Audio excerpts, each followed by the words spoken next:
Hi, everyone. Hi, everyone. Thank you so much for joining us in Yeah, another Priestess View. Of course, yeah. I'm Goddess Rhonda, and as always, we have with us our beautiful Goddess Star. Hi, everyone. See my incense? I'm getting it ready. Okay, let's get going, Hi, sweetie. Goddess Rhonda, and as always, oh, let me put my other thing on mute. Let me do that really quick. I'm gonna check mine. Yep, mine is on mute. Okay. Mine is not, so let me do that. Oh, let me put my other thing on mute. Okay, there we go. That should do the trick for that. And let me get back to the other screen. All right, I'm going to Oh ask for boy. indulgence for one more second. I forgot my tissues and my allergies are acting up, so just give me one moment and I will be right back. See, she did that. She left me with you guys with her allergies gone. But I'm happy to see all of you guys, though. It's nice to have you guys here tonight. And I hope you guys had a wonderful Beltane. I know I certainly did. It was a little bit chilly out there. But we enjoyed ourselves, and there was a lot of, oh, and we went, you guys are gonna love this one. We went phallic hunting. Every Beltane, our group of ladies, some men join in, and we go phallic hunting. And I know you want to know what phallic hunting is. Essentially, we go out and we collect little pieces of wood that kind of resembles similar to a phallic symbol, and we create that mini Beltane spell with a mini maypole. So we went phallic hunting. We created that one. I love Phallic it. hunting. That's awesome. She's back. Sorry about that. I know I was fascinated with your phallic hunt. I was like, okay, what the heck is that? And how do I get in on it? But it's unfortunate you guys Every are looking Beltane, go phallic hunting and create your nice mini maypole spell. I'm not kidding. It's fun. And the women that's love it. And people are asking us fun. what we're doing in the park. People are asking us what we're doing, and we say, it's phallic hunting. There you go. All right, There let's you get started with the show. All right, we're ready now. So as always, we like to cast a circle of protection around us. Whoops.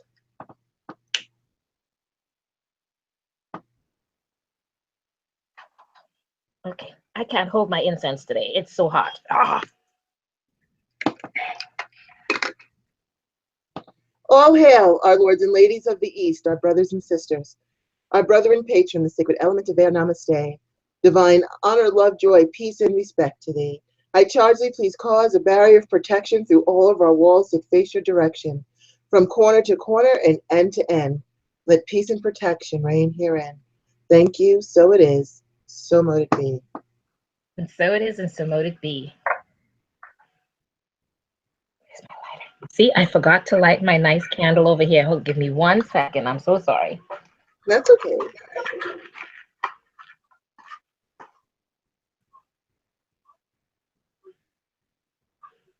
Okay, I'm going to try it one more time before I kind of say.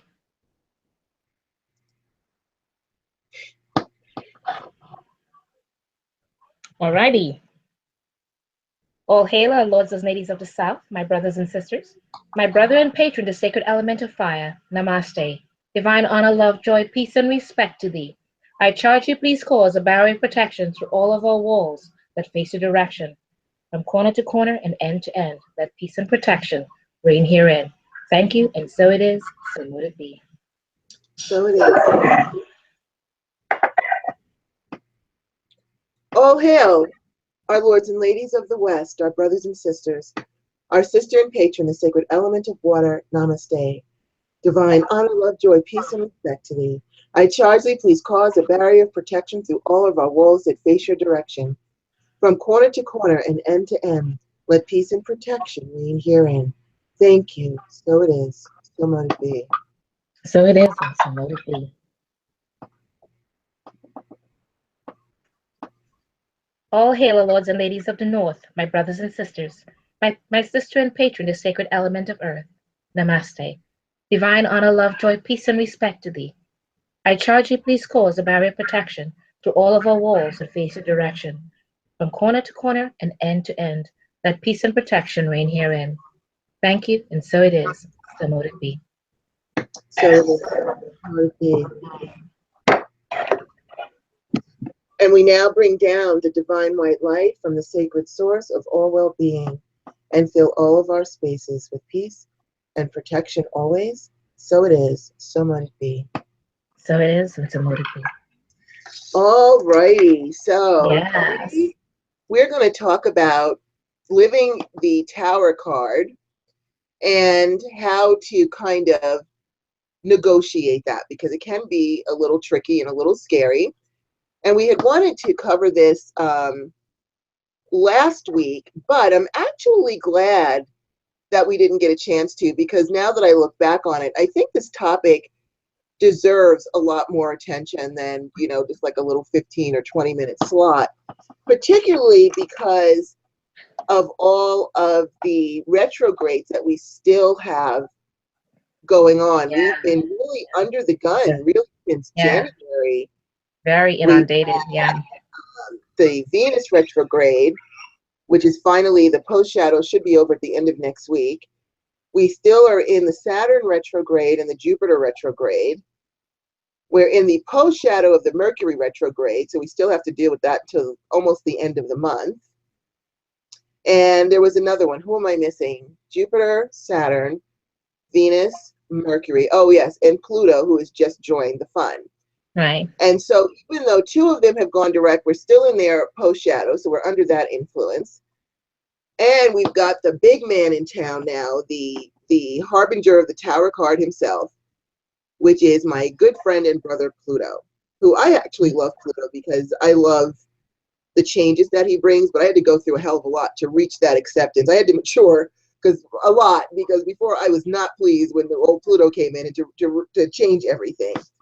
But that retrograde only just started on April 20th, and that will go until the end of September, and with the post shadow probably not until the end of October.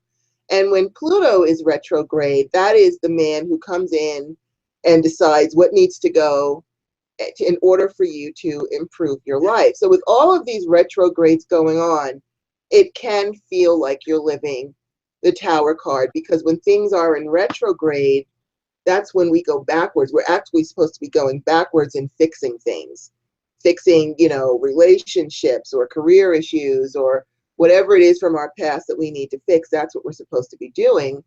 And of course, we really want to just move forward into success. But unless we get, well, we do.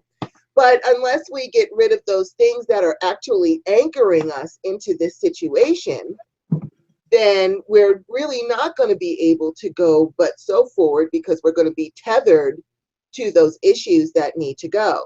So when Pluto comes in, he brings up all of your fears, your phobias. You'll feel it roiling around. You could be facing like your worst nightmare. And the purpose of that is it's because that fear is something that's holding you back. So Pluto makes you face it and says, here it is in your face. Look, you didn't die, so quit worrying about it. But the going through the process of having your fears and phobias and challenges just thrown in your face like that can be, you know, it can be frightening. It can be shocking. Now, I know, Goddess Star, I'm sure you've lived the Tower card.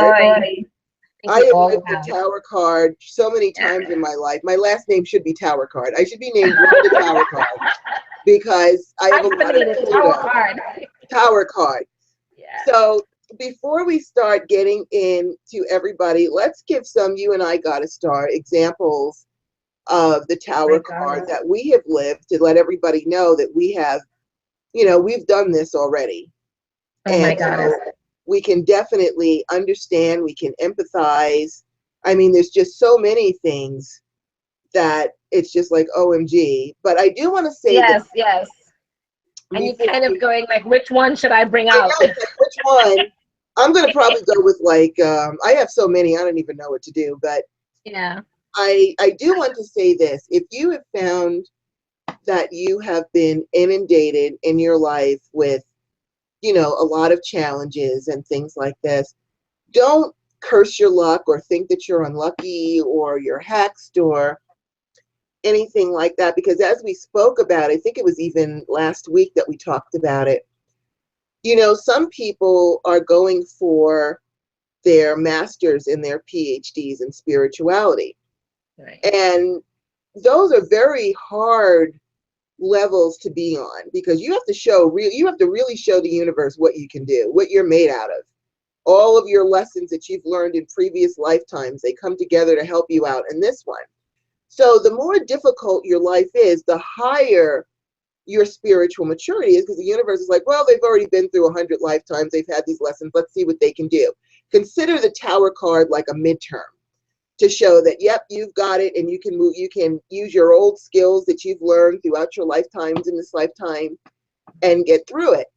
So, you know, that's one of the first things. But gotta start. I'm gonna let you first give an example. Oh my goodness. Going back, honestly, Time. I think the biggest one I've ever had to face, I think, well, there's so many, I can't even, but having to lose my husband while I was here, and I didn't have anyone, family members in New York other than myself and my husband and my kids, at the time, it just felt like I was so alone. So because the Tower card has a lot to do with that sudden shock to a lot of people. You know, you have maybe a picture of peace and harmony, and it just kind of throws you for a loop. And no matter what happens, honestly, death, you know the person is dying, but no matter what, when it happens, it feels like it's a shock to the system. Mm-hmm. It kind of blows your mind, throws you for a loop. And whatever the foundation that you had, you realize a lot of things were false or not as you thought it was. And it's very humbling and frightening, for many. Some people even kind of go into the experience, you know, like sleepless nights and depression, grief, anger, all of it all at once. And with my husband and the fact that I was alone, I think I went into this complete dive of depression and everything. And I'm the kind of person that on a daily basis, I'm the one that cheers people up. I would go out and I would talk and I would laugh, and it's just all part of my personality. So here I was, and I of course, I'm always dressed basically in black. And I would have people come up to me more at that time saying, are you in mourning or different things? And I'm like, why? They're like, because you're wearing black. I said, well, it just so happens I happen to be in mourning, but that's just, black is just my color. But it was, my husband was my life mate, my best friend, my confidant, my everything. We were like Mutt and Jeff. People would say to my husband, his friends would say, do you ever not be with your wife? He didn't, we just thought of it as, it was just, we were so symbiotic in our relationship that we didn't really think about it. It was just, we were existing together. And so when he died, I literally felt like I lost not just my husband, but my best friend, my foundation, in a way. Because I used to talk to him about everything and anything. And I just knew that he was always there, and vice versa. And so that to me was my biggest tower shakeup. And I literally felt like I would not come out of it. He died in 1991. And to be honest, there are still times, that was 1991, we're now in 2017. And sometimes I still go into a little bit of grief about it, because I don't think I will ever in my lifetime and in the rest of this lifetime find someone like that. I may find another mate, maybe, but I'm not looking, and I'm not, you know what I mean? So it can be very devastating. It took that foundation away from me, and the tower does feel like if it's taking away that foundation that you've built. And it is humbling, and it is frightening, and it does put you into a loop of depression, even if you're someone who doesn't go there. So imagine if you're someone who do have that tendency to be depressed, it may take you even further, spiraling down. And then we have the combination of the many different retrogrades and all of that combining. But I mean, right now that is, but I mean, for me, that was the most devastating thing because I felt so alone here. You know what I mean? In New York. If I was home in Toronto with my family, I think I would have been, because I would have had that support system and I didn't. So, it was a bit difficult. And then the people that I did know, which would be have been my in-laws, I don't know if I've ever mentioned this to you guys. My husband was Russian Jewish. And so imagine, the people that promised my husband that he will be there, that they will be there for me after he passed away because he had cancer. And they were not there. They actually did the opposite.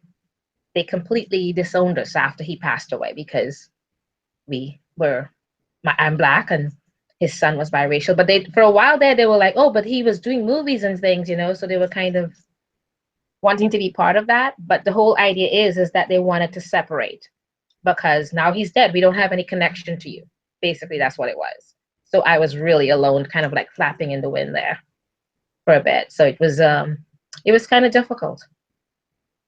I'm saying very lightly kind of difficult, but honestly, it literally was the tower. Everything just felt like it just got destroyed. Like, why am I going to go on? Except for my son, I had to go on for him. And many times I remember him. This was a 3-year-old coming and putting a blanket on me and covering me and laying next to me and sleeping. He was my little comfort. Oh. Yeah. He used to. I think he knew, even though he missed daddy, he was 3 years old, and I think he knew that he was my best friend now, my little helper and everything. And he would put this blanket over us, cover me first, and then he'll climb in underneath right there by me and curve, and we would sleep together. That was my comfort zone for a long time. So we were very close.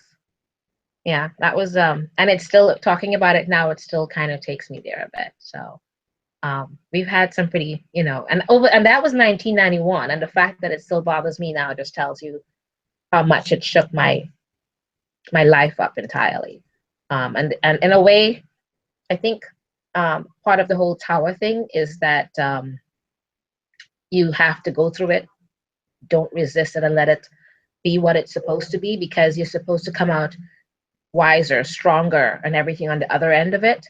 And it did make me that way. So in a way, that devastation, as it was, kind of prepared me for all the other things now, because I have a lot of tower things going on, but it feels like it's devastating, but it doesn't hit me as gut-wrenching as that was. And it doesn't take my legs off from under me, kind of a thing. That foundation, for some reason, doesn't quite go away. It's kind of like, okay, you shook up the top of it and maybe partially down, but I still got that foundation and I'm still going to keep on fighting. And I've been going through one thing after the other, even taking it down to now with Witchfest. A lot of things that they do with putting me through to have Witchfest is little towers, a bunch of little towers of different things that they put me through to get this event done. And the fact that now that I have people that are saying they'll support and they'll help, and there's you and everybody else that are coming together to help this wonderful event become even bigger and better. I think now, I guess I have more of a foundation that I've kind of created for myself since my husband passed away. I'm not as alone as before. So I think it does make us stronger. It's things that we have to go through to learn and come out knowing that we can be better on the other end of it. What about you? With anything that I know you had some yourself too. And it can go on and on and on, that you feel like, can I just get out of under it just for a moment? Can I just breathe for a moment? But Yes, I understand. Like I told you, my name should be Rhonda Tower Coffee. I have, first of all, in my astrological chart, I have a lot of Pluto. I'm an 8th house sun opposition Pluto, which right there, it makes Pluto prominent in my life and brings a lot of tower situations. And I'll just sum up a couple of them. When I was 14, we lived in a regular middle-class neighborhood, 2 working parents, the whole routine. And my mother got diagnosed with brain cancer. First, it was heart problems, and it was brain cancer. And I literally had to take over my entire household at 14. My father was working 3 jobs. He was a teacher, he was a tutor, and he drove a taxi to try to make up. I don't even know when he Wow. slept. I don't think he did, because when he wasn't working, he was in the Wow. hospital. And so to make up for my mother's income, because we were literally plunged into destitution. So it was a whole huge change there, where my mom was sick. I had to be the mother of the house, raise my sister, care for my mother, and get my own ass to school and back, raise myself, and try to do all that as a teenager. I was only 14 years old when I had to go through all of that. My life completely changed. And we went from the regular middle class family, and we were dirt poor, really, really poor. And so we also had to deal with the snobbiness of the people in our neighborhood who Oh looked down boy. upon us Yeah. because we didn't have Yeah. that money. And for a teenager, that's a hard thing to do, because I had my friends literally dumped me because I didn't have the money to wear designer jeans and all Yeah. those. They didn't talk to me anymore. I had a few loyal friends who still, stuck by my side, but my other friends, they literally scorned me. So I had to go through that.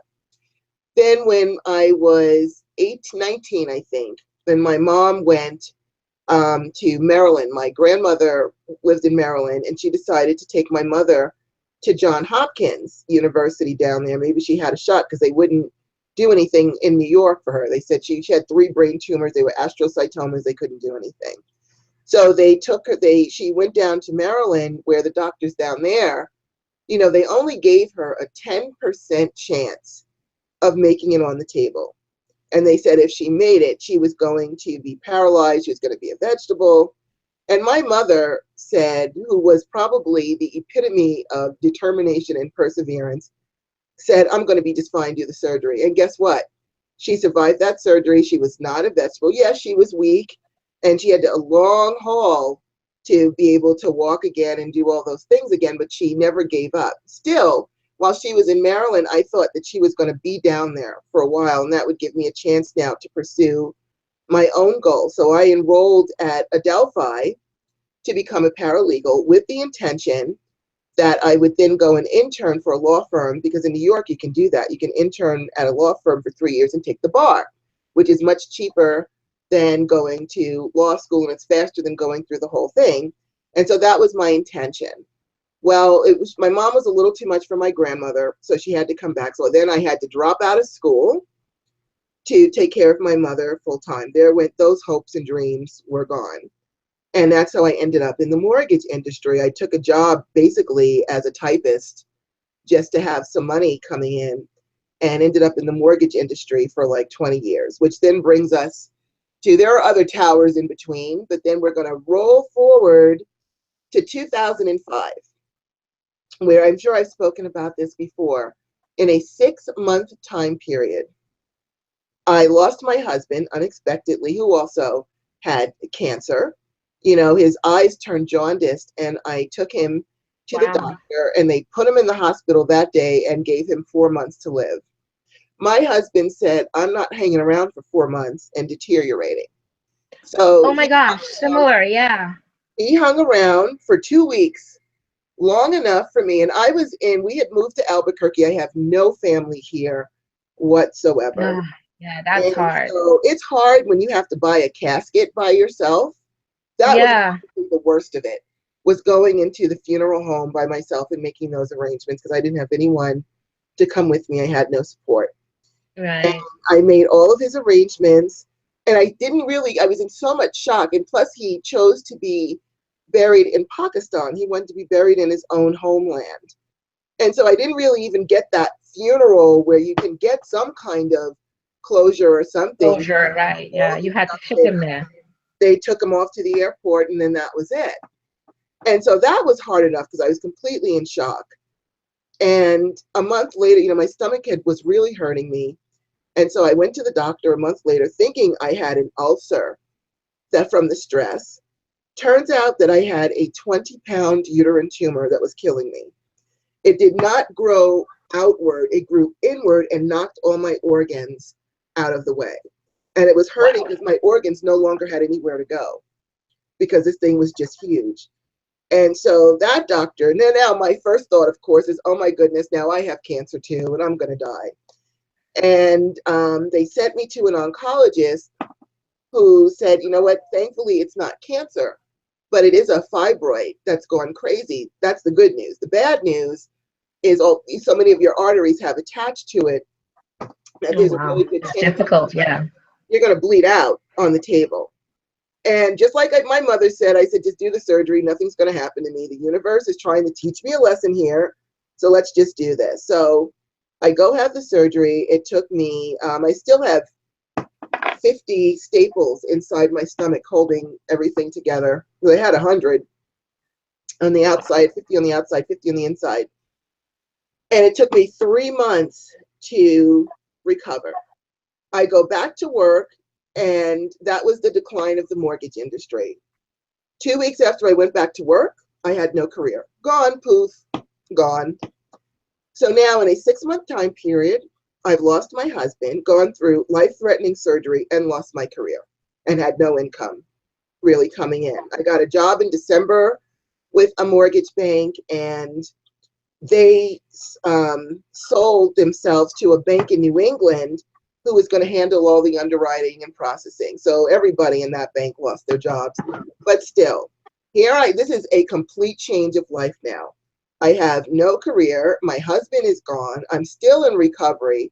I didn't get a chance to grieve. I'm shocked over everything. Yeah. And I was literally a walking zombie. I did not know what to do, where to turn. I laid in bed literally for 2 weeks. I just didn't want to get up. And what actually galvanized me was the neighborhood that we have purchased a home in, which, by the way, because of everything that happened, I sold my home 10 days before it was foreclosed upon. I held them off for like a year. Something like me. Bought them, and held them off, and until I couldn't anymore. And so I lost my home as well. And because I had to take such a severe loss of it financially, I only really got enough out to move, keeping in mind I still had no job.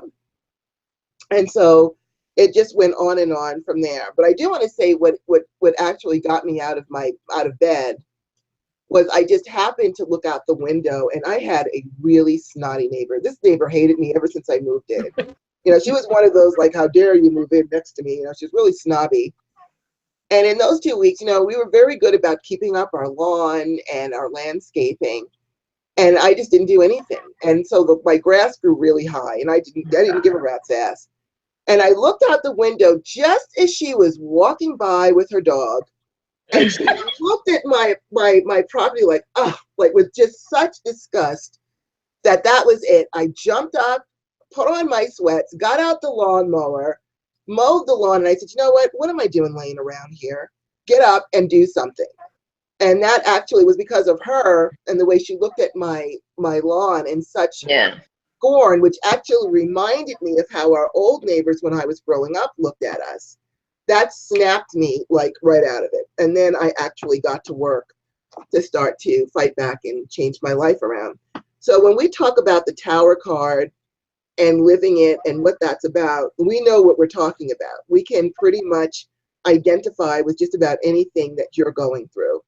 And that's why we've decided, with all of these retrogrades going on and everybody getting snappish and thinking, there's so many things happening here, no one can move forward and all these things, we thought that today would be a good day to go ahead and talk about the Tower Guard and how to navigate. And for you in the chat room, if you want to tell us about your story, go right ahead. In fact, I see we've already got, oh wow, a whole bunch of comments here. Let's stop them before they get way, way out of control and we can't find everything.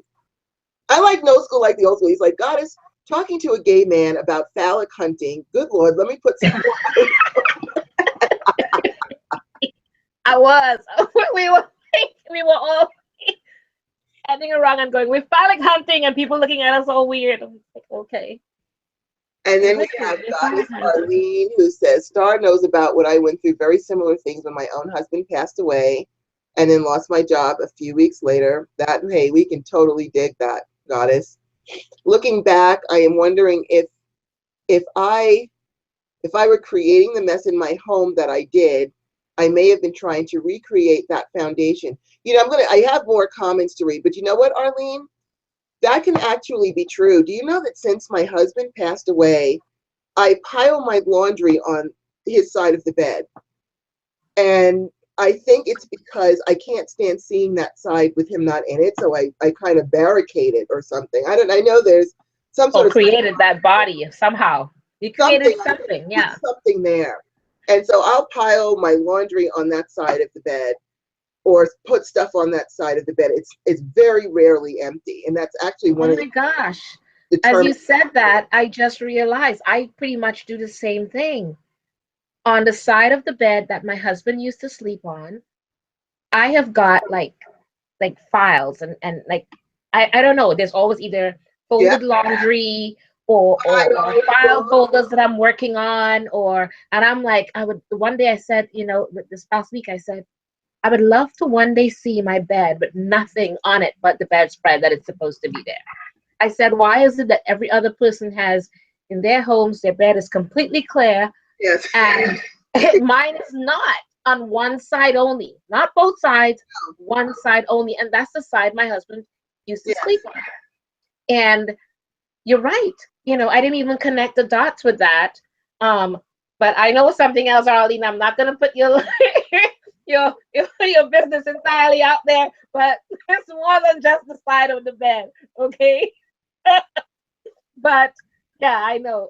But yeah, Arlene has been going through quite a lot when she lost her husband, and we're there for her, and I'm glad that we are. And she knows how much we love her, and that whole support system is a big deal.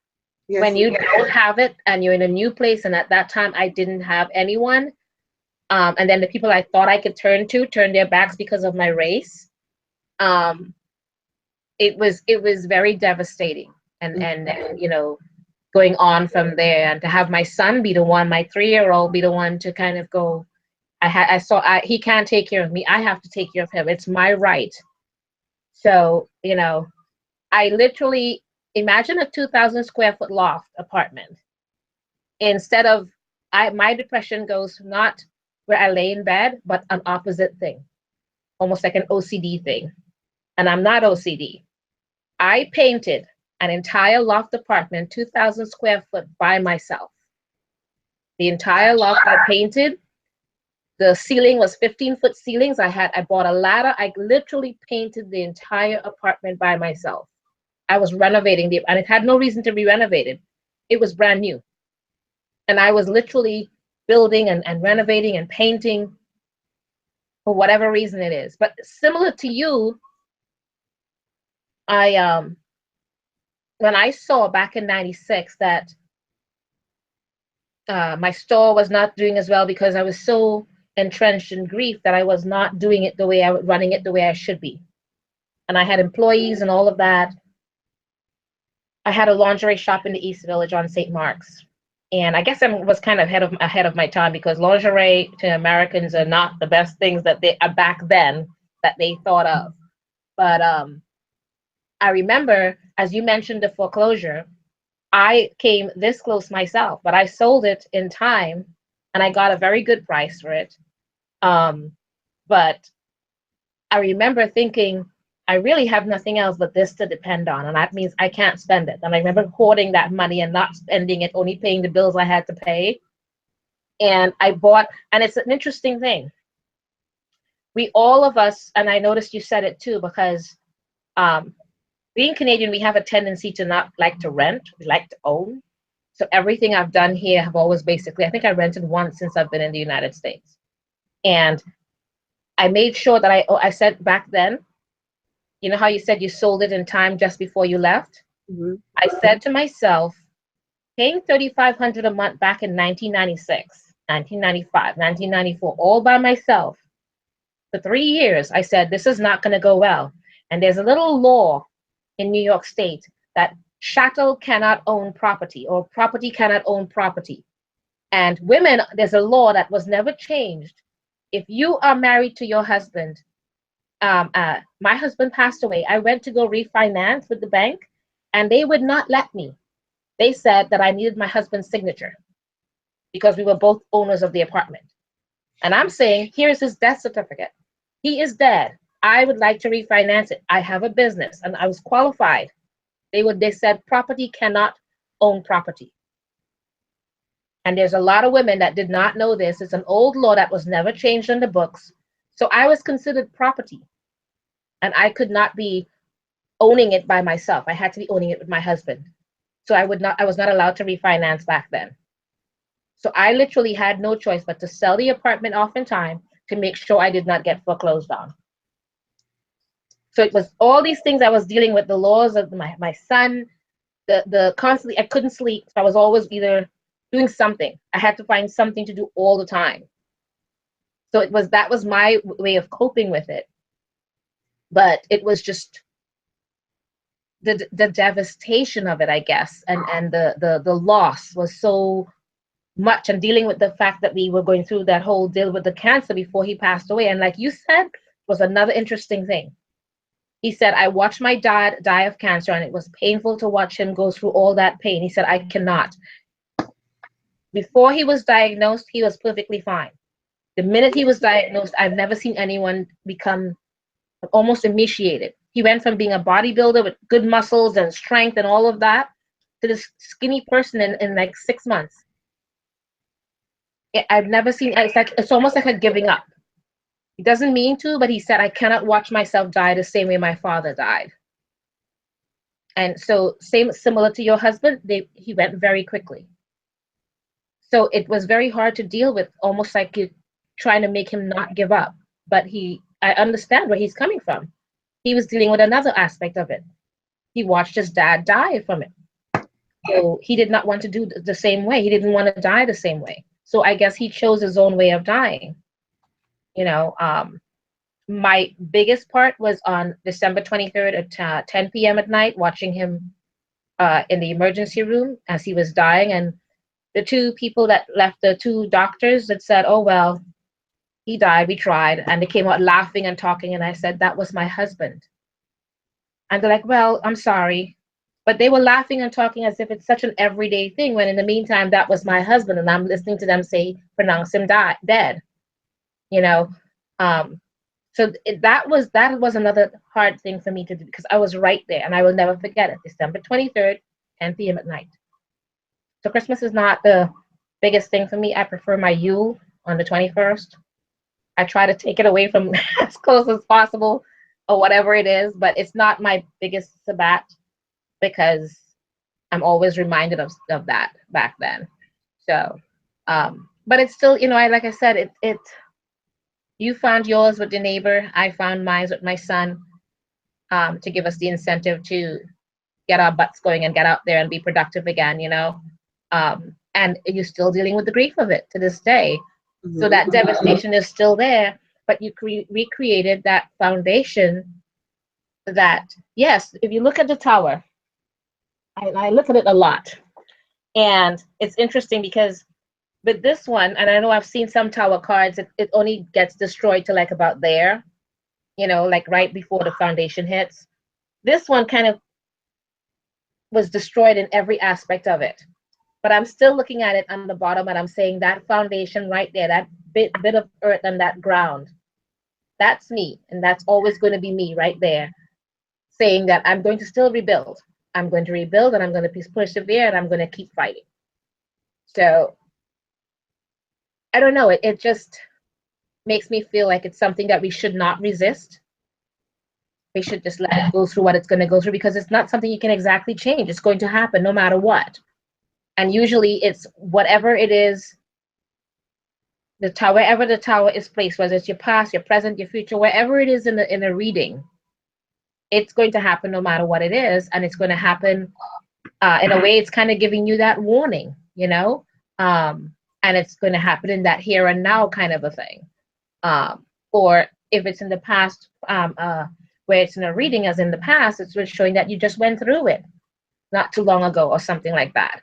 And usually you kind of But some people, they have a kind of warning with it. You know, if they see it as in the sometime in the future, it means that somehow you have a bit of warning with that. You know, so I'm sure you learned as well from all of this how to, like you said, I hear you say all the time how much you fought and you came back and you started a business. And part of it is I could not go on to work for someone else. I have not had good results with watching my friends work for someone else and at the dependency of that person. And whenever they feel like it, and I've noticed with older people, older women, they treat them as if they're dispensable.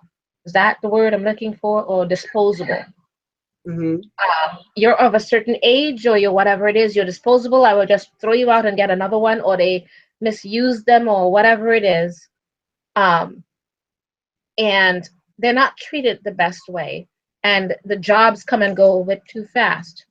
So I've always had a way of either working for myself and or creating that job for myself. And that's essentially how I have lived, without being, I guess, what you'll consider all the time in that pauper situation. And I've been there, you know, here where when I came to New York, because I didn't want to tell my mom, I need your money, your help, because I'm in so devastation of my money situation. I didn't want to do that. So I had to find a way to survive and make sure that my son was okay. And like with you, a big change. I went to real estate. I did that for 17 years in New York City, in Manhattan. I don't like working in Brooklyn with real estate, but Manhattan was awesome. And I did really well. So I think it kind of makes you find that many times you or refine yourself or recreate yourself each time when you go through the tower. It helps make you define yourself, or rather, it lets you know that the tower does not define you. It makes you be that person, and you define yourself, and Right. you persevere through it. So I think for many of us, because I have a lot of friends recently that told me, Star, you have no idea what I have had to go through one after the other. And it's so funny because I said, you're going through the tower. This whole thing of nonstop, back to back things that are happening. And it feels like you're so inundated, it's overwhelming that you cannot seem to get out from underneath it. And I know that many people are going through that, and the retrogrades are not helping because you do feel like you're kind of redoing and redoing and redoing. Um, and I know many of us are having to deal with that. So, any other ideas and thoughts you have on that, or anybody else? Got a ton of thoughts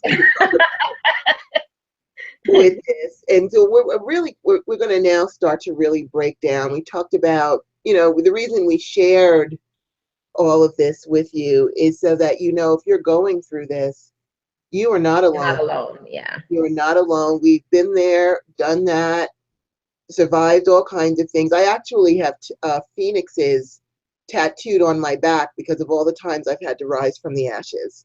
I do. I've got phoenixes tattooed on my back because of that. And so we wanted to do this show to talk about navigating it, because we still have a long ways to go with the Saturn and the Pluto retrograde, the Jupiter retrograde. I don't think that post shadow will be over until the end of July. We still have a ways to go. So things might get more intense before they get better. So we're going to go over some ways on how you can actually navigate your way through this. So I made a list of some things. The first thing is, because the Tower card will also come and bring up things that you're afraid of. It's the Pluto aspect of it. So the first thing you might want to do if you're going through the Tower card, or feeling like you're going through the Tower card, is go within yourself and talk about this. First time, you know, when someone pulls the Tower card for you, there is that little tightness in your chest, like, oh my God, it's a Tower card. Oh my God. You have to actually start to think, okay, why is it that this is frightening me so badly? Because don't forget, the Tower card and Pluto work hand in hand. They are trying to alleviate you of the fears and phobias that have been anchoring you. And so, you know, when in 2005, when all that hit, and I actually at that time had Pluto in my first house in my astrological chart. All of the things that frightened me that my father went through came to pass. When my mother was going through all that, we almost lost our home a few times. We were getting foreclosure notices. Like, I never want to have my home go into foreclosure. Guess what? Yeah. My home went into foreclosure. I was afraid of getting married because I was afraid my spouse was going to get sick and I would have to take care of him. That happened to me twice during both of my marriages. So that phobia and fear came up. Being sick like my mom, what happened to me? I got deathly ill with my uterine tumor and my Lyme disease, and also struggling for money like we did when we were growing up. When my career went away, I had to struggle for money. And so all of those things that I had been in fear of my whole life came roaring into my life at the same time. And I had to use my fingers, my toes, everything to pull myself out of that one. That was probably the worst of it. But you have to actually sit down and say, okay, what is it in my past that I have been afraid of that is bringing this on? Because I know I'm supposed to be facing my fears and things. If you can start to rationalize it, it can get a little better for you. So when you were younger, what was it that you were afraid of? Is that what's coming to pass now? If that's true, then you'll be able to deal with it and say, okay, this is happening only so that I can purge and release this fear and this phobia, and so that I can move forward. I can face it, I can deal with it, find out nothing happened, and I'll be okay. So you have that. And then also talk about, when you're talking about your experiences, we tend to focus on, oh my God, I've lost my career, I'm losing my house, I've lost my husband, I've lost this, I've lost that, I've lost. And we focus on that loss of what we're losing, which, as a thought form can become real, and then you just start to spiral this loss energy around you, and then it becomes just like this horrible, a whirlpool. In the whirlpool when the sea goes into a whirlpool and everything gets sucked down, you start this kind of a whirlpool of energy around you that's just going to attract even more crap, because that's what we're focused on. So one of the lessons that we have to do to help us is to find your center of peace to operate from. When I was going through the worst of it, and I just I don't know if anyone of you have ever had your house go into foreclosure, but they come banging, process servers bang on your door at 6 o'clock in the morning. They leave things on your door. It's a nightmare. You don't want to go to the mailbox. And it's a constant reminder. And so finally, I just started telling myself, for this minute, I'm safe. For this minute, I have a roof over my head. For this minute, I have food in the refrigerator. For this minute, I'm okay. And I would say that to myself whenever I felt the fear rising up. For this minute, I'm okay. I literally lived in the minute. Yeah. And said, you know what, whatever's going to happen tomorrow, it's not happening right now. For now, I'm safe. And so you've got to find that safe space, that point of safety within yourself. If you know that tomorrow you're going to have to go to court to save your house or not go to jail or whatever it is, and you're in a panic and you can't breathe, say, you know what, that's tomorrow. For today, for this minute, I am safe. Because when you can calm yourself down, you have a much better chance of coming up with a resolution than you do when you are anxious and scared and scattered and you can't think straight. You have to try to get your emotions in check so that you can think clearly about what your situation is and come up with some sort of resolution. So immediately, as soon as you feel that gut-wrenching fear starting to rise, start saying, okay, you know what, for this minute, I'm okay. For this minute, it's not going to happen. Right now, I'm fine. I'm sitting on my couch. I'm safe.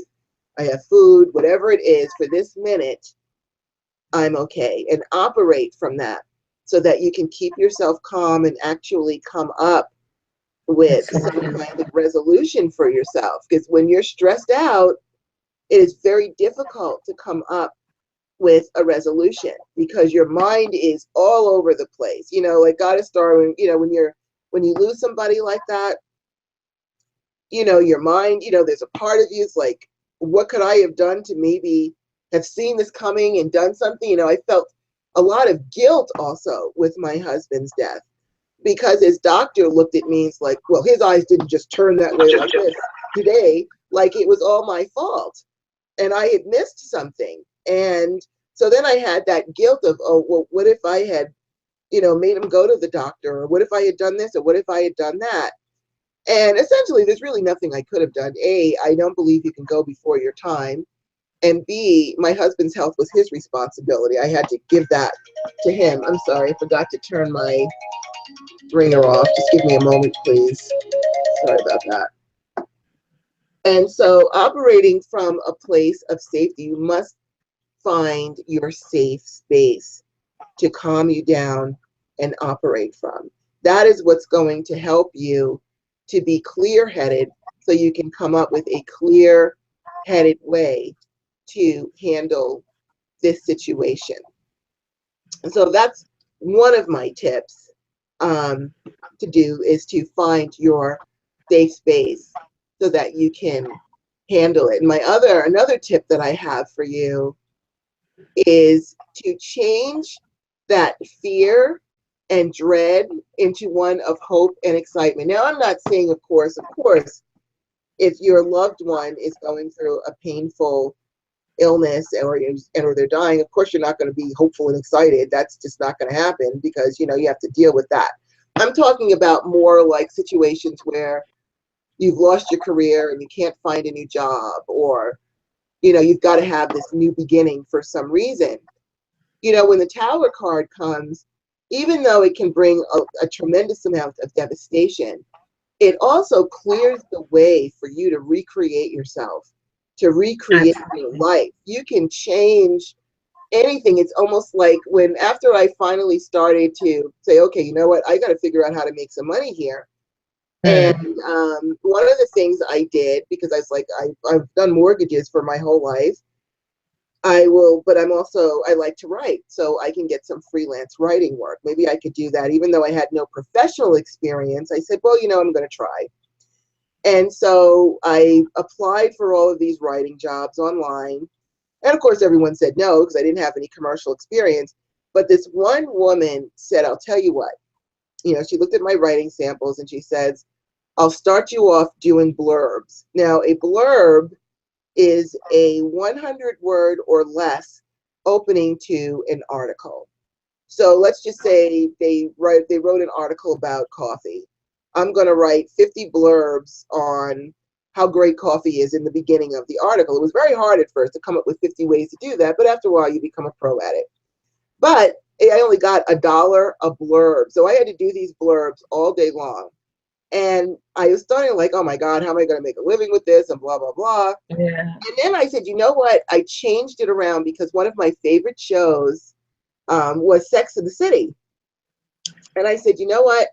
I feel like Carrie did when she was just starting out, living in her little apartment. And, you know, I adopted that, like, oh, I'm going to be like Carrie from Sex and the City, and I'm going to build my writing career. And I started to get excited about it. It's like I was 18 again, and the world was at my feet, and I could do whatever I wanted. And so that helped me a lot to change your perspective and say, you know what, this is an opportunity. This is my big chance at a do-over, where I can remake my life. I will be in charge. I get to decide what's going to happen with me next. You know, when you're 18 and you just had the world at your feet, and you just knew everything that you wanted to do, and you knew everything. I knew everything at 18. I don't know anything now, but at 18, I knew everything, or at least I thought I did. And so you have that expectation, that youthful energy that you're going to go out and conquer the world. Embrace that again. I don't care if you're 80 years old. Embrace that you can actually get a chance to recreate yourself, recreate your life in the manner that you want. This is your big opportunity. So change your perspective to excitement, to hope, to positive expectation of what you can do with your life. What do you think about that, Goddess Star? I believe that wholeheartedly. And you kind of said something about um, you were doing the shows. I have a tendency to do shows and movies. I don't watch TV anymore because I don't have TV. That's out of my budget. So I have movies and I buy my movies and or I go to the movies. When I go to the movies, people always wonder like, what are you going? So you have a crisis going on, and I'm like, yeah, I'm going to the movies. I would go to the movies and I did like you. There was always something in that movie that I could take out, and I come out of the movie and I'm going, okay, I think I know how to handle that situation. I will do this or I will do that, and somehow it will work itself out. It always had something in it, some incentive, someone that did something that made me realize, okay, I can solve it with whatever it is that I could come up with. Whether it was some idea maybe from the movie or it just clicked with something else, and I would come out of that movie, and whatever crisis it was, I would have figured out something to do to correct that situation, whatever it is. So, what find your passion, whatever it is. Mine is movies. Goddess Rhonda's own is might be a different shows or different things.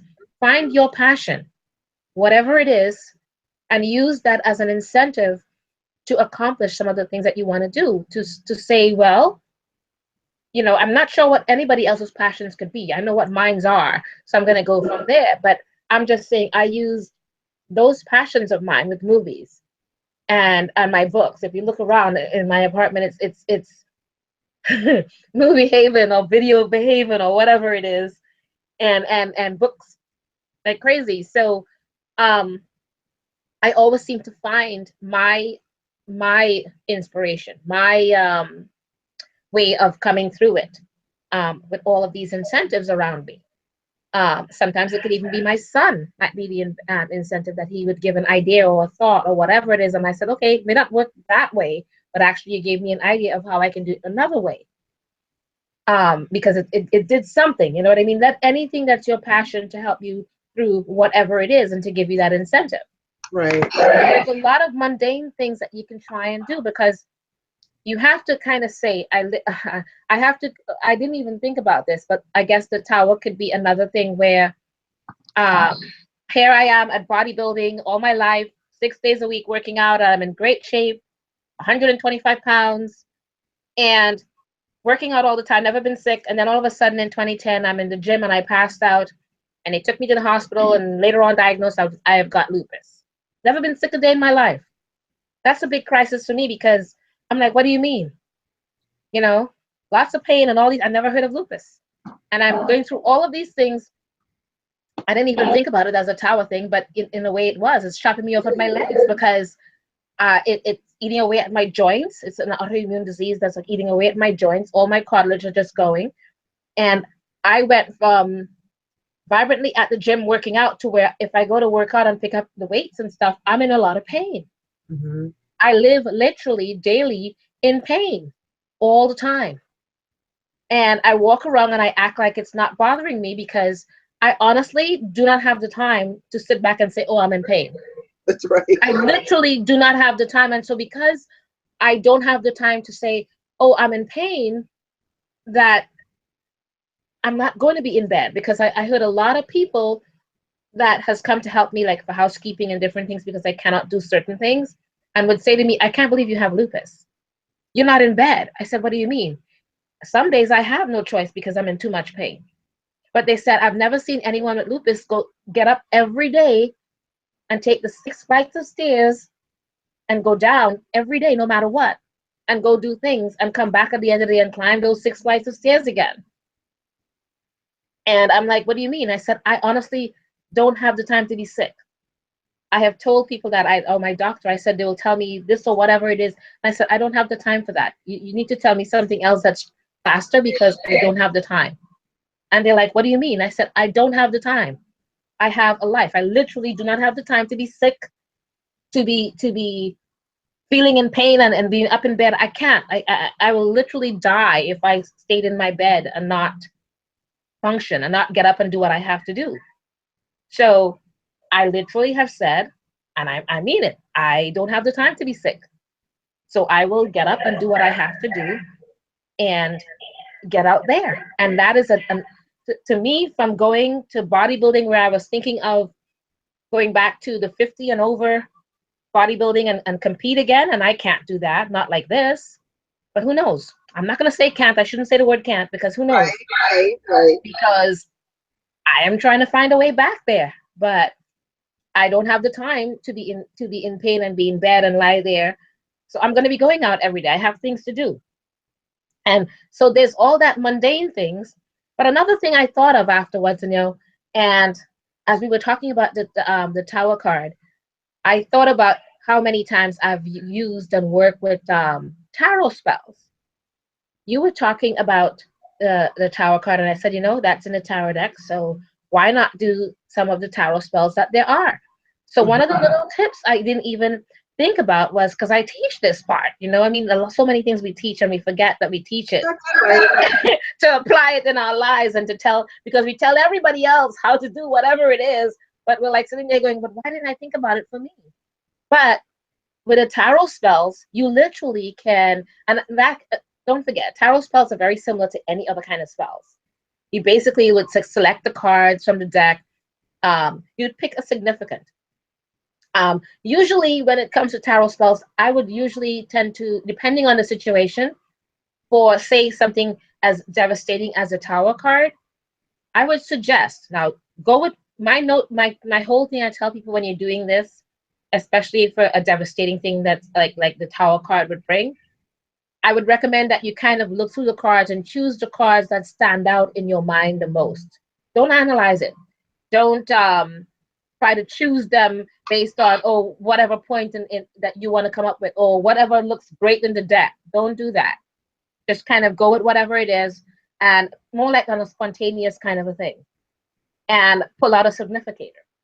My thing, I would say, for most people, depending on the situation, I would say go with the Fool, because the Fool, as much as you're thinking that you can analyze the Fool all as a story going through the entire deck, but most of the time, if you look at him, he's kind of carefree, worry-free. So if you're going through that devastating tower, you want to get to be that worry-free person, that devil may care person, that I'm going to go through the entire chaos of the deck and I'm going to come out on the other end. So my choice would be the Fool. And say, for instance, depending on what is it that's going through that devastation in your life, if it's your love life, because usually the tower pick one thing and kind of devastate you with that one thing, and then one thing at a time kind of a thing. It will go with your money first, and it will devastate that money situation. Take it apart. And then if it's the love life, it will devastate that part.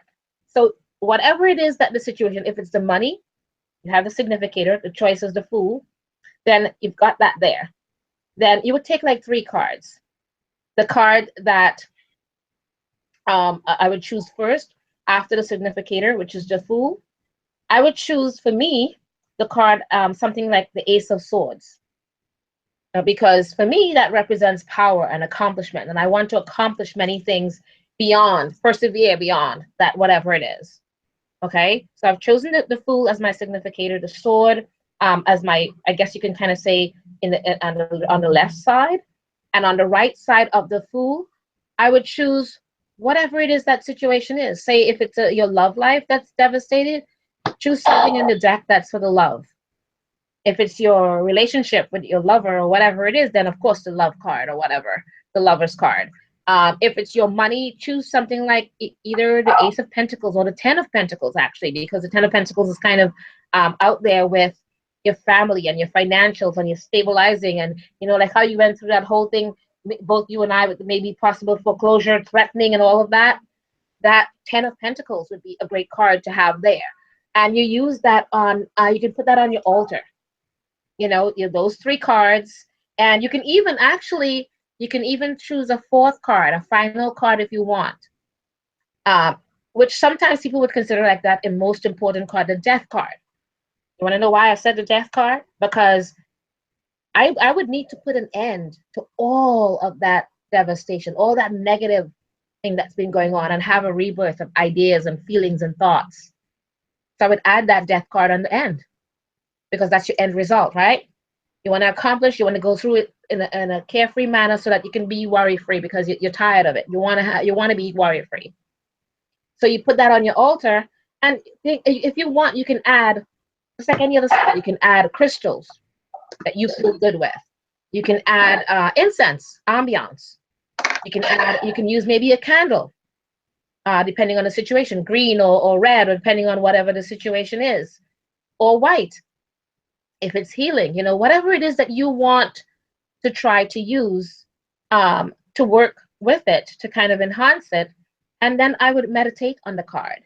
Or you can even reach out to your spirit guides, your deities, your whatever it is that you work with, your angels, and you speak with them.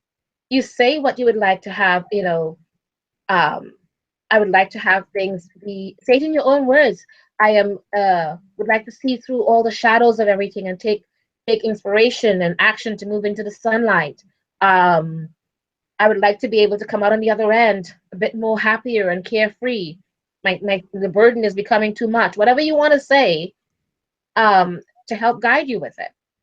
And you can utilize that tarot spell the same way. And the meditation is the kind of thing where you kind of see yourself going through each, you that fool, or whatever significator you've chosen, to see yourself going through those cards and coming out on the other end renewed, transformed into a better and bigger, better you. I mean, as you've seen, Goddess Rhonda came through on the other end too, bigger, better, and stronger, right? And I believe I'm hopefully myself on the other end too. I don't have the time to be sick. So you can work with a lot of things. And I mean, that's just one little magical part of it. But if, to me, if it means that much in the sense of you're going through that whole tower aspect, then work with something that is within the tower, with the tarot spells. So it's just a thought and a suggestion, and I'd love to hear if any other suggestions Goddess Rhonda has. So I know you got some bursting there. Oh, yes. I got lots of stuff for you. Yeah. So just as an example, last, was it October? I think it was last October, my car died and I had to get a new one. And I haven't had a car payment in 23 years. And so, I didn't want to take on a new payment, more debt, when I'm still trying to dig myself out of things that have happened to me as a consequence of all the things that happened to me 10 years ago.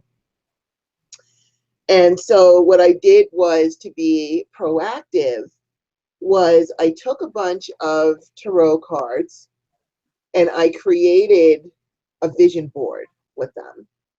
And so, and then I shrunk them down. I did it in Publisher. I shrunk them down and went to Kinko's and had them laminated. It only cost like $2 to have them laminated.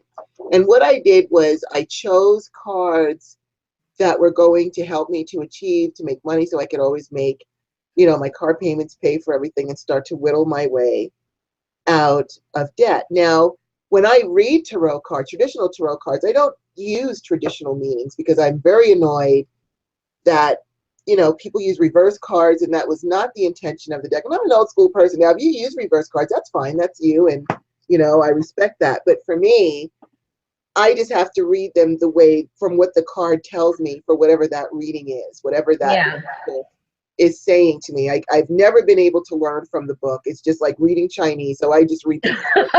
That is hilarious. Oh, I figure I'm a psychic person. I can figure out what the cards means, but I do.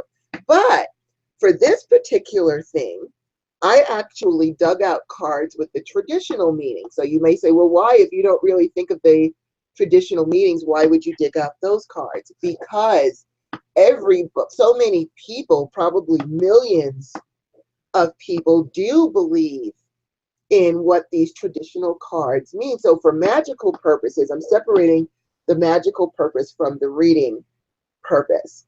And if you think about it, there's something in Sanskrit, it's called atulpa. It's a thought form that takes on life. So if everybody believes, or if a million people believe, that the Empress card welcomes abundance and enjoying extravagance and receiving lavish reward and luxuriating in plenty and having more than enough and feeling rich, then that card really does have that power, because so many people believe it. So it empowers the card. So what I did was I got the, I'll tell you the cards I used, and then I put their meanings underneath it so I can meditate on it every day, particularly in the morning when my subconscious is open. So I have the Empress card, which I just read for you for that. I have the Seven of Pentacles for material reward. I have the 10 of Pentacles for affluence, luxury, and physical comfort. I have the Two of Wands for personal power, vitality, and brilliance. I have the Sun card for experiencing greatness, achieving prominence, having a personal moment of glory, setting an outstanding example, shining forth brilliantly, demonstrating distinction, and becoming the center of attention with my business. I've got the World card for accomplishing, realizing your goals, dreams, prospering, achieving your heart's desire, seeing your dreams come true, flourishing, and finding a beautiful solution. I have the Nine of Pentacles, having your wish fulfilled, achieving what you desire, obtaining your goal, getting what you want, having your dream. I've got the Ten of Cups, feeling joy, embracing happiness. The Ten of Cups. Embracing happiness. Sorry, my eyes aren't what they used to be. Having a sense of well-being, radiating love, delighting in good fortune, and counting your blessings. I have the Wheel of Fortune, feeling a sense of destiny, using what chance offers, seeing life threads weave together, finding opportunity in an accident, opening to luck, sensing the action of fate, witnessing miracles. I'm only writing the positive things about the cards. I also have the Eight of Wands, taking quick action, making your move, striking while the iron is hot, so I know when to do things and how to do things. I have the Eight of Pentacles, so that I'll have diligence, knowledge, and detail. That's very important. Perseverance, really getting to work, because it's not enough to do the spell. You got to do the work with it. So this helps me to remain diligent, to keep rolling with what I need to do. And then I also have Temperance for maintaining balance, experiencing harmony, achieving equilibrium, feeling centered and secured, renewing energy and vigor, enjoying well-being, recovering quickly, and flourishing. So I take this out and I gaze at the card, read the meaning, and I embrace the energy of the card. I surround myself with it so I can start my day. And I have one also pinned up on my wall in front of my computer, so that as I'm working throughout the day, if I get tired or I start to give up or whatever, I look right up and there it is. And I look at those cards and I embrace the energy of the Empress card. I embrace the energy of the Seven of Pentacles and the material reward. Surrounding myself, embracing that energy keeps me focused and keeps me rolling with positive expectations. So you can create a vision board. And then another way to use this vision board also is you can use it to power up your drinks. So I can take, like here, I've got some Gatorade here. I can take my Gatorade and I can put it on the Two of Wands for personal power, vitality, and brilliance, with the intention that my drink absorbs that energy. Then I'm going to ingest that energy so that I'm actually radiating it from the inside out and utilizing it that way. So I like to program foods and drinks and the energy around me. So if you were to choose cards, just go through your deck and choose cards that are going to counter whatever it is that you're experiencing and create a vision board with them. And you don't have to shrink them down. It's just easier for me because I can cart this around with me wherever I go. But if you're home, you can just pull out the cards and gaze at them and embrace that energy. Put your drink on top of it so that it will absorb that energy, and then you're actually ingesting it. So you've got that energy coming from you from the inside out. And then also, if you don't use the traditional tarot, like I have different kinds of decks. And my favorite deck is the John Holland Psychic Tarot deck, which is actually an oracle deck. And I like it a lot because my clients like it. This is my client's favorite deck because it's got the meanings right here. And so they don't have to guess or believe you. They can see it for themselves. And so I run through a lot of decks because I'm a professional psychic. And my decks, you know, they start to get old and scratched. Probably within like 6 weeks, I already need new decks. But what I do is I take my old decks, and like I have them pinned on my wall, but I pulled these out from an old deck that I have so that I can show you what you can do with your other kinds of cards. Just pull out all the positive ones that you can take a moment to flip through, almost like, remember when you were a kid, you had flashcards to help you to learn? You can pull out these cards, so I'll pull them closer to you.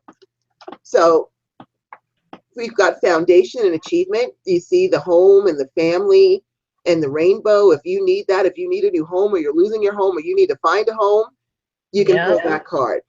If you're stressed out, you can pull the rest and rejuvenate card. See, he's all zen, sitting in the forest, and embrace that energy of relaxation. Put yourself, inject yourself into the picture, so it's you sitting there under the trees. If you're feeling like you can't take much more, hope is a favorite card, because without hope, we have nothing. If you have no hope, you might as well just throw in the towel. You must have hope. And so seeing this brings up my hope.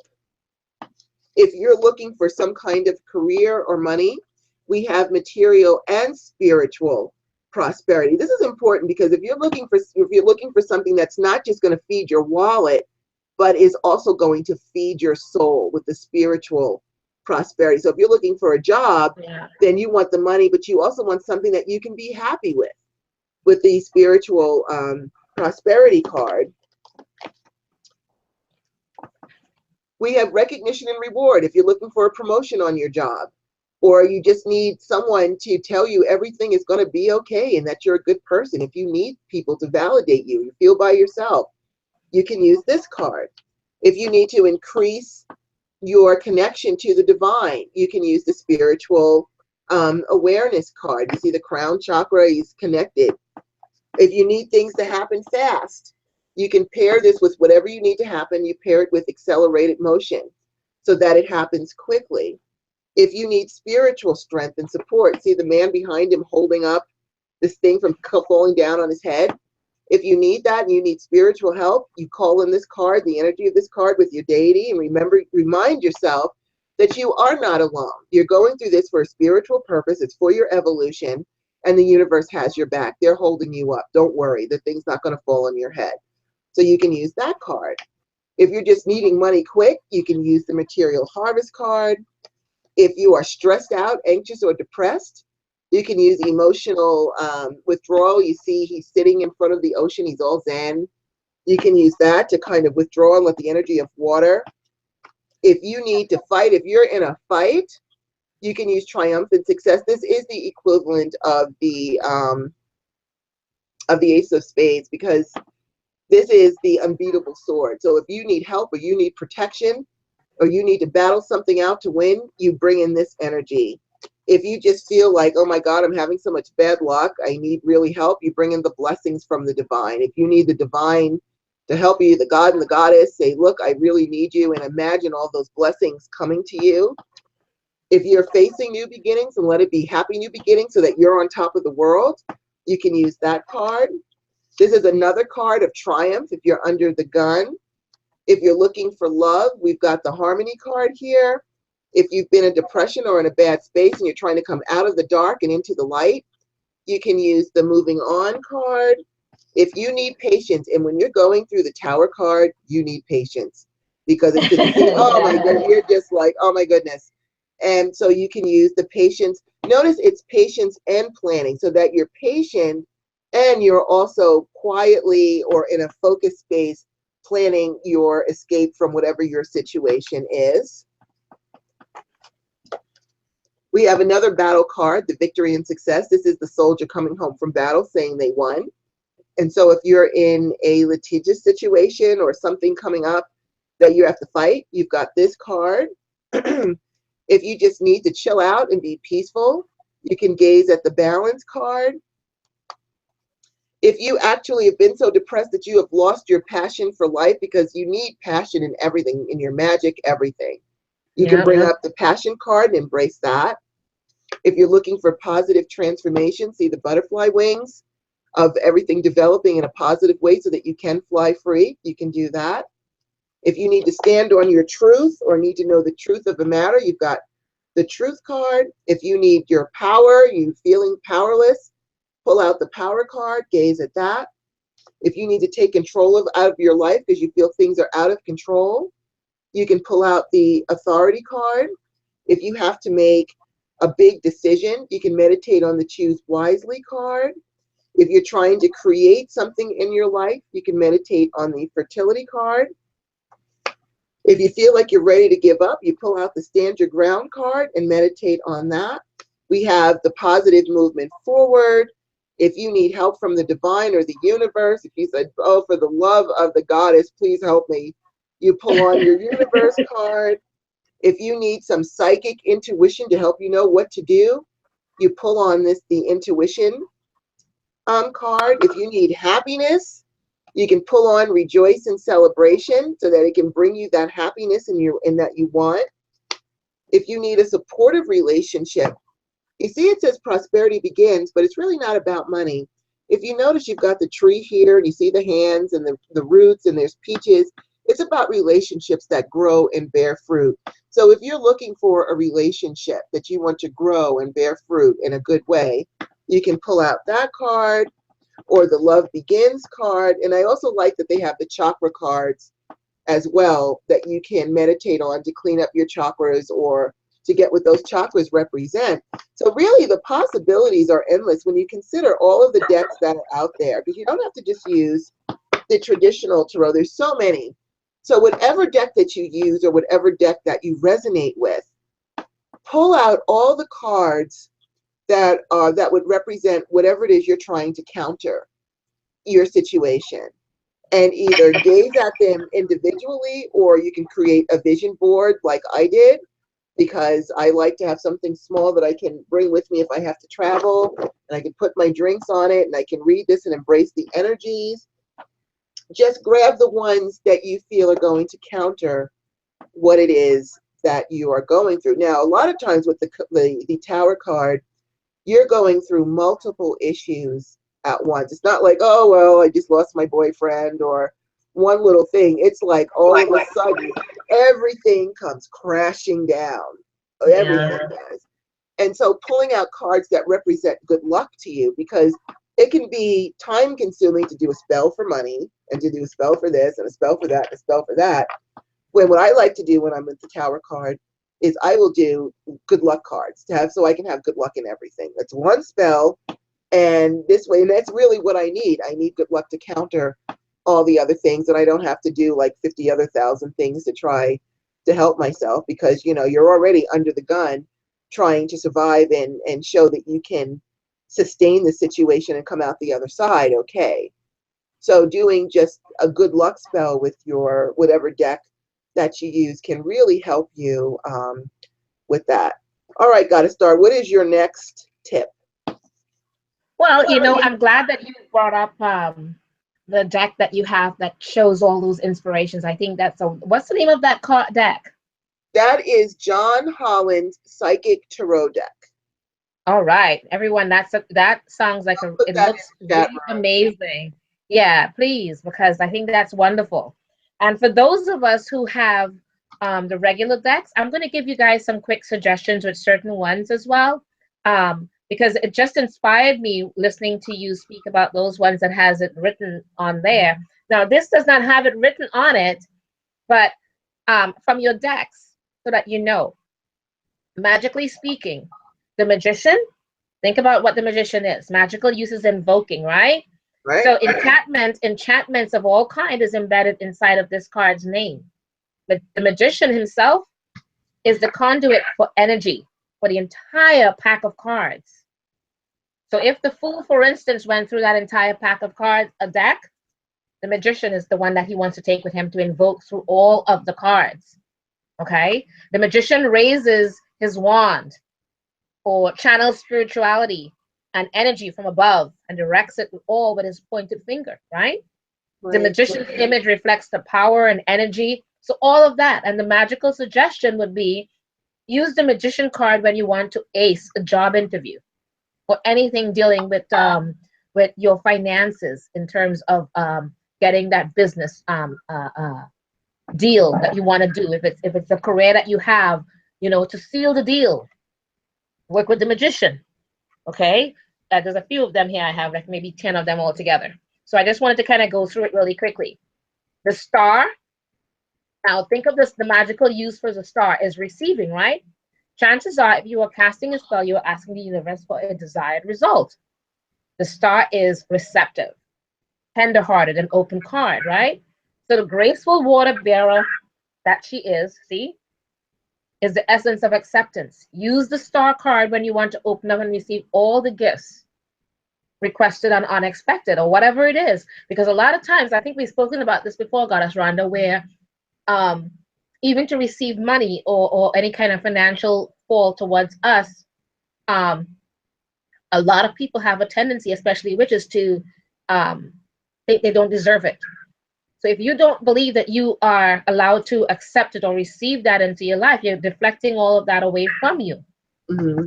So work with this card to learn to accept it and receive that financial windfall, or to make sure that that deal from the magician, the job or business or whatever it is, come through for you. Okay. You could kind of use the star as a meditative center for stillness, to calm you, to stabilize you so that you can think better. Okay. Then we have the Priestess card. And with this one, the magical use is intuition. Magical energy and ritual are often utilized to improve our intuition. So use this to help you make better choices. See further and pick and choose in alignment with what's good for your soul. That High Priestess is often, reach for when you're working a spell, invoking your personal intuition. That wisdom, the strength, the innate of what a High Priestess is supposed to represent. Reflecting that essence of the silence, so that you can receive the wisdom and see the things that you need to see and feel the things that you need to feel.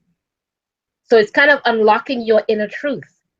So use the High Priestess card to navigate your life choices, to help you through what it is. Use it wisely, in other words. Mm-hmm. To help you choose wisely and have that insight. Okay? The next one is the Empress card, which Goddess Rhonda mentioned before. And her magical use is creation, because the Empress comes in handy when we want to make or manifest something specifically.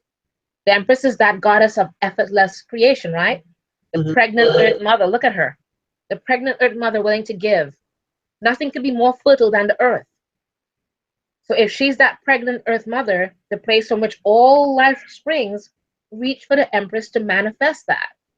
Use the Empress card to aid in, you can also use for fertility, but if you want to have actual child conception, this is a great card for it. But again, all the magical things that I mentioned before, with the Earth Mother and her giving you that stability, that home, that ground, that foundation from the tower, making sure that even though things are devastating on the top, she will help you through and say to you, but you still have that foundation. You still have got that thing that will take you through and make you persevere. All right, so reach out for the Empress card. The next one is the Wheel of Fortune. And with the Wheel of Fortune, if you look at it, think of a car wheel or anything like that. It's movement, right? We can often get impatient with things in life, and we know, Goddess Rhonda mentioned how with all the different retrogrades and with Pluto, everything feels like if it's almost like reversing itself or rewinding back, having you to go back and fix the things that you did. So this is the Wheel of Fortune that gets that ball rolling, literally. And the wheel is one of the tarot's most ancient symbols, right? It's revolution, which propels the earth around the sun and the sun through the solar system, that whole idea of it. So tap into this expansive energy when you need to wake something up. Use the Wheel of Fortune to change your luck, okay? And I mentioned the Death card before because you want to have that great ending. The magical use for the Death card is endings. And endings clear the way for a fresh start and that new beginnings, right? We need to clear out and make room for the new things we desire. So this includes clearing out, say, maybe old relationships, ways of removing habits, bad habits, or cutting off any emotional ties, or emotional ties in the sense of it could be anything. whether it's a relationship that went bad or anything like that. Get rid of those emotional ties, because as long as you still have those emotional ties, you are still holding on to that person that, oh my, maybe they might come back, or whatever latent hope that you're holding on to. Let it go and move on. And that debt card comes in handy for all of your endeavors like that. And use the debt card to stop that habit, even for habits and addictions like smoking. Any kind of addictions and stuff like that, this is a good card for helping you get that initiative and inspiration to move on from there. Then there is, I have what? 4 more cards here. The Ace of Pentacles, which its magical uses for manifesting.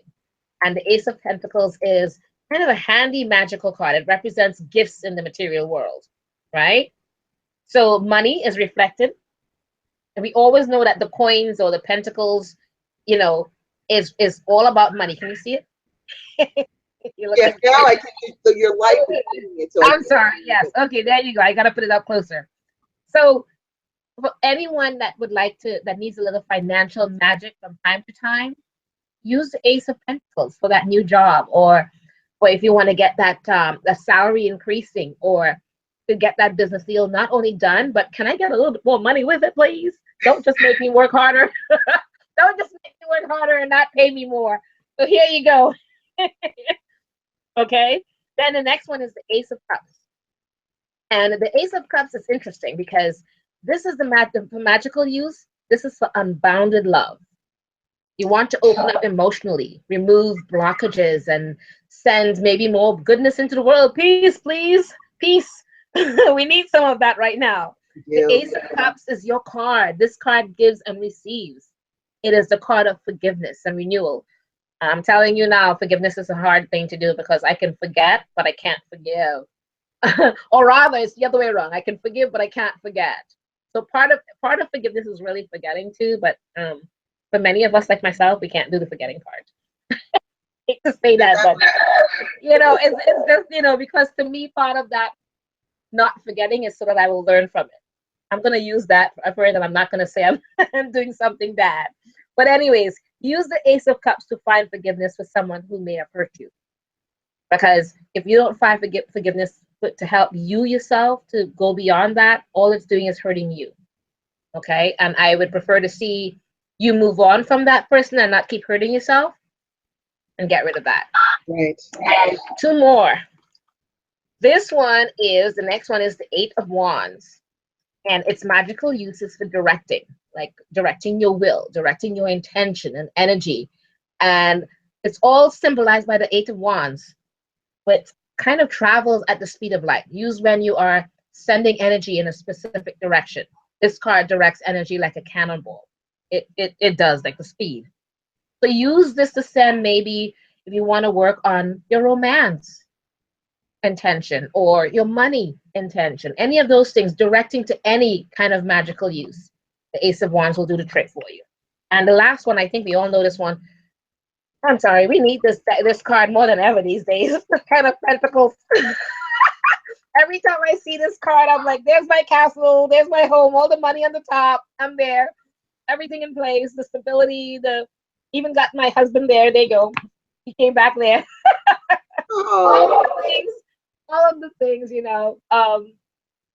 in whatever way. Recycle him and bring him back in someone else's form. I'll take him in whatever form. Well, I shouldn't say that. I want him tall. I do have stipulations. As you get older, I'm sorry, but you want, and you're like precise. I want this and I want only this. But anyways, forget that part. The magical use is results. And that's what this 10 of Pentacles, if you look at this thing, it's so beautiful. I love all the things that represents there. And the 10 of Pentacles reflects the fruits of your material works, both in people and in objects. So use this card when you want to manifest big time security, like support of your family, to garner ancient wisdom, maybe from your ancestors, passed down, that kind of a thing, to help the family and stability, your home life, your financial life, all of those things combined. So the magical suggestion will be to use the 10 of Pentacles for your family financial security. Kind of covers just about everything, right? When you say that, there you go. Good. Okay. So you got some usage of some of the regular deck on your tarot cards, and you can pull any one of those out that I mentioned and work with them, because, like Goddess Rhonda said, you can even take it and laminate, take pictures of it and laminate the way she kind of created that one that she did. I love what she did there, and use that the way that you would use, because it's being used for magical purposes. So you're not seeing it as just the reasoning or the meanings behind what the cards are when you're just doing a reading. You're seeing all of this was done from the magical point of Right. view. How can I work it with my, how can I work it with my spell work? Okay, Goddess Rhonda gave it to you with that beautiful deck of cards that shows you the different things with the hope and all of that, and now comes in handy with the other cards of magical uses that you can use from your regular decks. So I hope that helps you with a lot of things, and how I've told you how you can work through some of the spells before with tarot spells, because they do work. Like I've had a lot of people say how much they've worked from classes I've taught with using the tarot for tarot spells, and how much it works really well.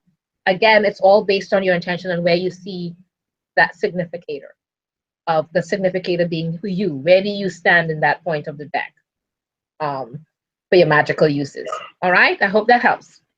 All right, Goddess Rhonda. I feel like I hadn't taken a breath there for a moment. That's okay. That's okay. So let's see what else we have here. So another thing So that let's see if anybody is in there. Let me see. Is Okay. to also let your personality type dictate how you respond, because we all don't respond to things in a different way. We in the same way. We have, different personality types, different ways that we think, different ways that we do things. So if you are a confrontationalist that just, has no problem with facing a situation head on, and even, fearlessly taking care of it, or even if you're afraid, like John Wayne said, courage is about being afraid and saddling up anyway. So if you're going to be the confrontationalist, then go ahead and face that situation, create an action plan, and vigorously defend whatever it is you're trying to defend, or create whatever it is you're trying to create.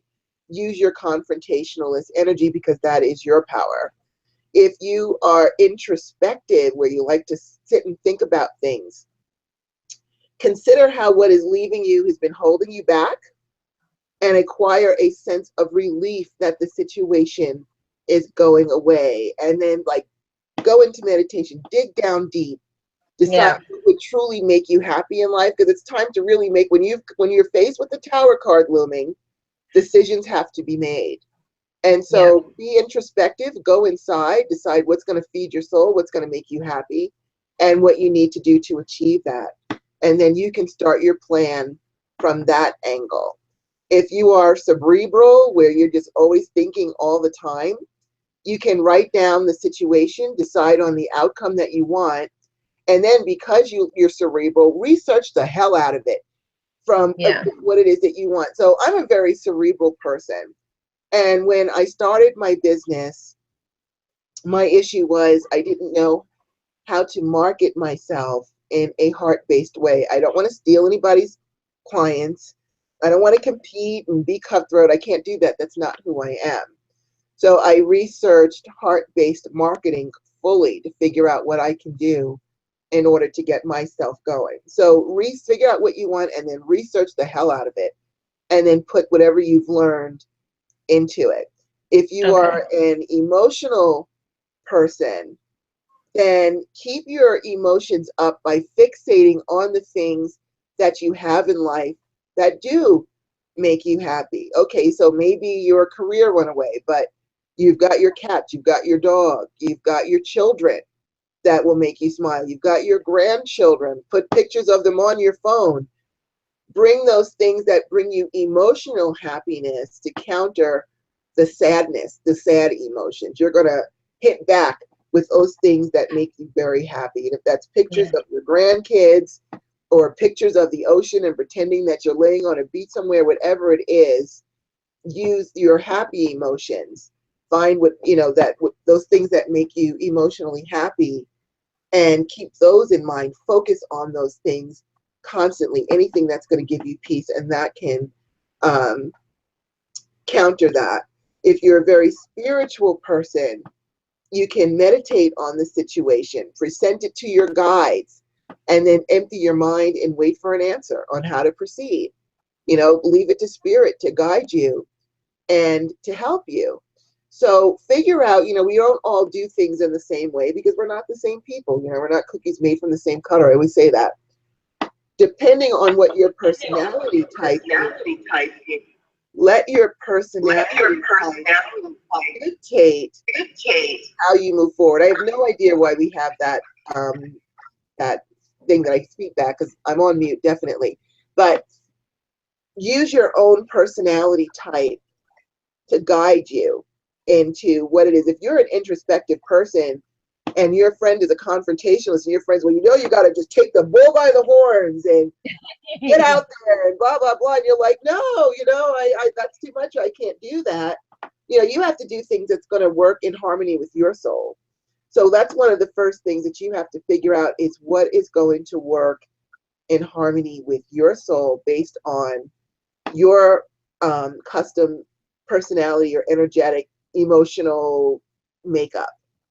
And that will help you, because if you try to do it somebody else's way who is not someone who comes from the space that you're coming from, you could already doom yourself to failure, because it might be very hard for someone who is introspective to get out and become a confrontationalist, the same way it might be hard for a confrontationalist to handle things the way an emotional person tells them to handle it. It's like, no, it's not going to work for me. And it's not. You have to figure out who you are, how you do things, and then operate from your level of comfort, from whatever your personality or subconscious type is. And that can actually give you a leg up, because now we're coming from your own safe space and your own power space. You know, the confrontationalist, his power is being able to confront things. Person who's introspective, that is their power, that they can go inside and pull the answer out of them, or the spiritual person who gets their answers from their guides or their deity. These are your personality, represents your personal power. And so by being in touch with that, then you can automatically know how to proceed, or even to know, you know, which one of the cards will work within your personality that you want. If you're introspective, then maybe you don't want the Ace of Swords, because that might be too much for you. Maybe you want the Empress card so that you can have the nurture and things like that that you need to bring you peace, or if you're emotional or something like that. So really take this opportunity, because it is an opportunity. Whenever we have a chance to really go inside and figure ourselves out and focus on ourselves, that's an opportunity and a gift, because many of us are of service, and we actually don't make it onto our own priority list. So the Tower card actually gives you permission to tell everybody, you know what, I'm going through the Tower cards. You're going to have to deal with your own bullshit, because I got to deal with this right now. And go inside and really think about what it is that you want, how you're going to proceed based on your particular personality type. It's an opportunity to really grow and evolve and get to know yourself on a much deeper level, which of course is going to empower you even more. So that is my tip. And Goddess Star, we have time for one more tip if you want to give them one. Well, what I wanted to kind of do, because in the chat room they said they didn't see the cards properly, so I want to quickly show them that. But okay. I also wanted to show them this book. It's written by Janina Renee. This book is called The Tarot Spells. It's a brilliantly done book. She really did her research on these cards, and I have never seen, there are literally hundreds of different spells for every situation, and it is lined with words to say, chants, meditation. It's got everything in here, and it's a wonderful book for you to try to get. And I'm going to kind of quickly run through the cards, because you guys were saying that you didn't quite see it. I don't know if you can see it now. Is that better? Is that, can you guys see it? I'm not sure. Okay, there we go. I think that's it. So that's the Magician card. I hope that you can see it. This is the star. See the water bearer part. And let's see, the High Priestess. I love this deck. I'll tell you the name of it. It's the Witch's Tarot, actually. Let me show it to you guys really quickly. It's old. I'm sorry. I've got the old version, the first edition of it. This is the deck. Box is called the Witch's Tarot, and it's brilliant. And this is the Empress, all pregnant and nice. I hope you guys, I know because they said they only saw the glare, so I'm hoping this is better, right, Goddess Rhonda? Yeah, I can see the cards. Okay, awesome.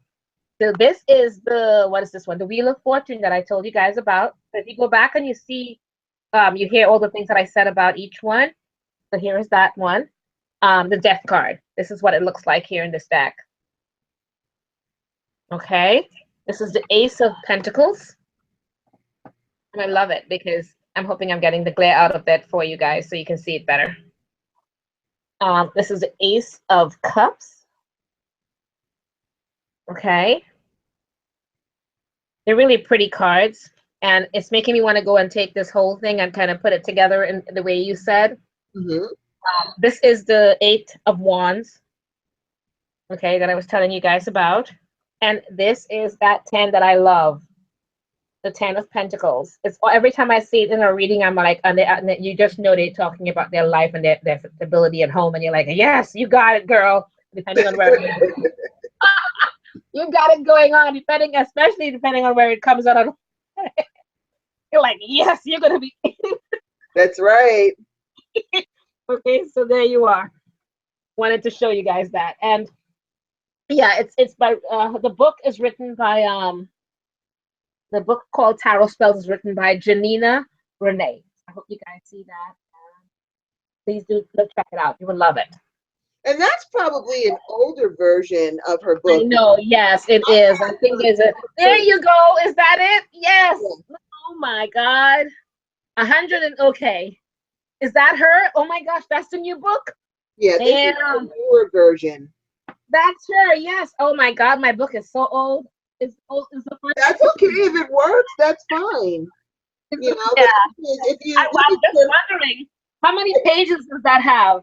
I bring it up because just in case if you're looking, you're saying, oh, that doesn't look like the book that Star showed us. Yeah. That's the newer edition. The modern. Yeah. How many pages does that book have? Mine has 253. No, 55. Yeah, 256. That one looks bigger too, so she might have added more stuff. I gotta get the new one. This one has 294 pages. Oh my gosh, she went and she made, and it's bigger than mine. Ah, I gotta get the new one. It is such a great book. You will enjoy it because the woman has amazing tarot spells in there. She does. And look how many. For courage, for money, it has affirmation. Yeah, and she tells you which cards to use. Look at that. You know, really, yes. The different spreads for you to use. And so if you're looking for a book, yeah, this book looks really well, and it's got the spreads for you all set up. Yep, already set up, so you know what to do. How so you don't have to wonder what to do, and with the instructions and everything. But this is what it looks like now. Yeah, I'm the old one. That's the new one. So this one, I think this one. I am going to order that. I gotta order the new one because it sounds like it sounds like she really expanded, and that's a much bigger book than mine. Yeah, this one obviously 2013. Oh crap. Okay, let's see. Mine was the first edition, so 1994. Oh my God. Okay, guys, it's time for a new book. I need to get the new book so that I can be. But you know what? Listen, let me tell you, I have books that are falling apart that are as old as dirt, and they are still just as valuable, just as useful, just as powerful. I'm gonna keep it. I'm gonna keep that old one for posterity, but I'm getting the new one. But I do really like this book. So it's a really great book. Everything is spelled out. She's got the cards that you need, how to lay them out, what to do, your affirmations. So this might be something that you would. And honestly, I'll tell you guys, if you of the tarot spells, there are so many of them now. She was the first one that I had ever seen back in the 90s, the very first one to put out a book on tarot spells. And then others came after that years later, but she was the very first one. And they all kind of, some of what they have, I'm like, wait a minute, that looks very familiar, like from Janina's book, but kind of changed up a bit. So they, to me, they're all kind of following behind her, you know, because she really does her job. She does her research on it. I have no idea who she is. I'm just giving you a review because I'm being honest about it. An honest review, rather. Never met her. Actually, you know what? I'm going to see if I can get a hold of her and see if she can come to Witch Fest next year, 2018. That would be cool. Yeah, because she is amazing. All right. And so that is our show on how to navigate the Tower card. Don't forget, we still have all of these retrogrades going, and we won't be free of them. And we'll have another Mercury retrograde coming before the other ones are over. So we've got, what is this, May, June, July, August, September, October. We've got another 5 months. Oh my goodness. Really. But this is an awesome opportunity for change. I mean, we've got a choice. We can take it and run with it and improve our lives, or we can sit and cry in dread of the tower falling on our heads. Okay, and we don't have time to have the tower fall on our heads. I'm sorry. We're too busy to have the tower fall on our heads. We've got to go. Exactly. So don't have the time for it.